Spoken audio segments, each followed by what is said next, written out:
اعوذ باللہ من الشیطان الرجیم بسم اللہ الرحمن الرحیم۔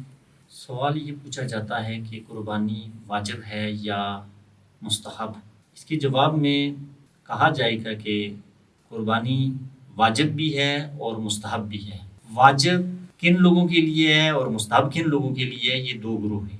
واجب قربانی ان لوگوں کے لیے ہے جو حج انجام دے رہے ہیں اور منع میں ان پر قربانی واجب ہے۔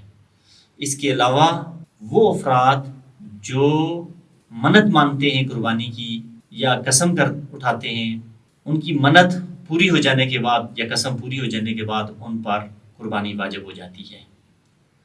لیکن اس کے علاوہ عام لوگوں پر جو حج انجام نہیں دے رہے اس وقت یا اپنے گھروں میں ہیں، ان پر قربانی واجب نہیں ہے، بلکہ ہر صاحب قدرت اور استطاعت پر قربانی مستحب ہے، اور ایسا مستحب جو شریعت میں یعنی تاکید کی گئی ہے، ایسا مستحب ہے۔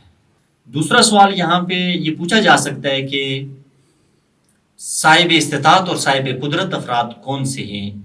تو اس کے جواب میں عرض کرتا چلوں کہ ہر وہ شخص جو اپنے واجب اخراجات ادا کرنے کے بعد اس کے پاس اتنا مال ہے کہ وہ قربانی کا جانور خرید سکتا ہے، وہ صاحب استطاعت اور صاحب قدرت کہلائے گا۔